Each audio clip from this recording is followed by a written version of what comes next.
everyone, my name is Sofia Widyarini with NPM 2441149 from Management Class 24B. Today I would like to present about Introduction to Business Feasibility Study, including the background, definition, objective, and benefits. Di sini yang pertama ada latar belakang. Jadi saat ini persaingan bisnis semakin ketat.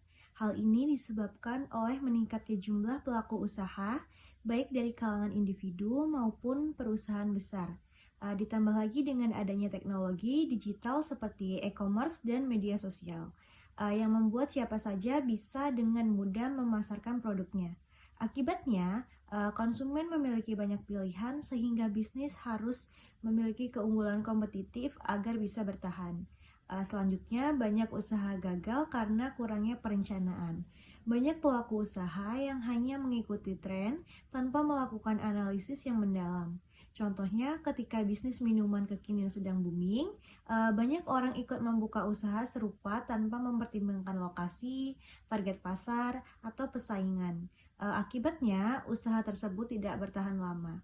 Oleh karena itu, diperlukan analisis sebelum memulai usaha.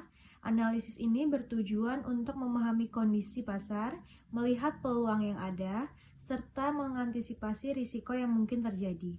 Dengan analisis yang baik, bisnis akan memiliki perencanaan yang lebih matang.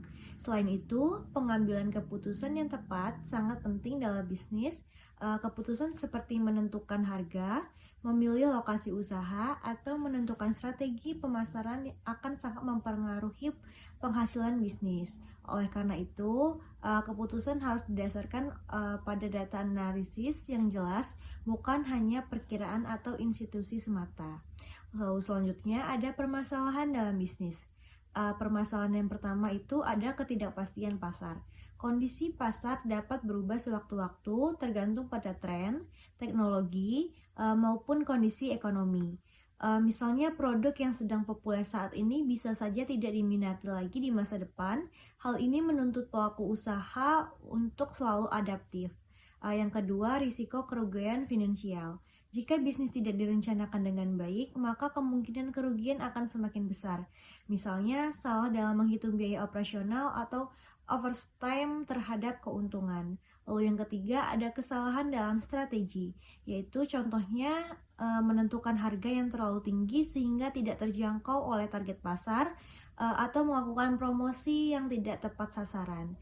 Dan yang terakhir yaitu karena kurangnya informasi yang akurat. Tanpa data yang jelas seperti data pasar atau kebutuhan konsumen, maka kebutuhan bisnis akan menjadi kurang tepat dan beresiko tinggi. Lalu di sini selanjutnya ada pengertian dari studi kelayakan bisnis. Jadi studi kelayakan bisnis itu adalah suatu proses analisis yang dilakukan untuk menilai apakah usaha layak dijalankan atau tidak. Dalam proses ini, bisnis dianalisis dari berbagai aspek penting, tidak hanya dari segi keuntungan saja, tetapi juga dari segi pasar, operasional, hingga manajemen. Hasil dari studi ini akan menjadi dasar dalam pengambilan keputusan. Artinya, dari hasil analisis tersebut, pelaku usaha dapat menentukan apakah bisnis tersebut layak dijalankan, perlu diperbaiki, atau bahkan sebaiknya tidak dijalankan. Lalu selanjutnya ada aspek. Dalam studi kelayakan bisnis terdapat beberapa aspek yang penting yang harus diperhatikan. Yang pertama yaitu aspek pasar dan pemasaran. Aspek ini bertujuan untuk mengetahui apakah produk memiliki permintaan pasar dan bagaimana cara menjangkau konsumen. Lalu yang kedua ada aspek teknis dan operasional.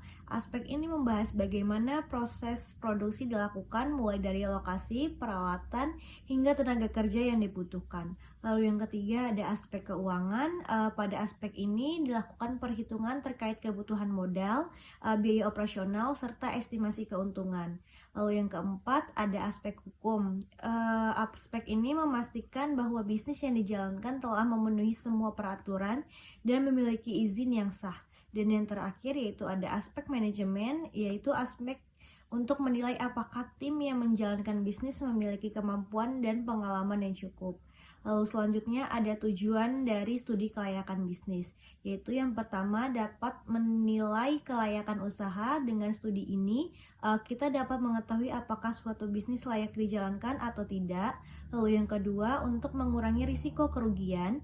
Dengan adanya analisis yang matang, potensi masalah dapat diidentifikasi sejak awal. Lalu yang ketiga, untuk membantu perencanaan bisnis, yaitu memberikan gambaran langkah-langkah yang harus dilakukan dalam menjalankan usaha.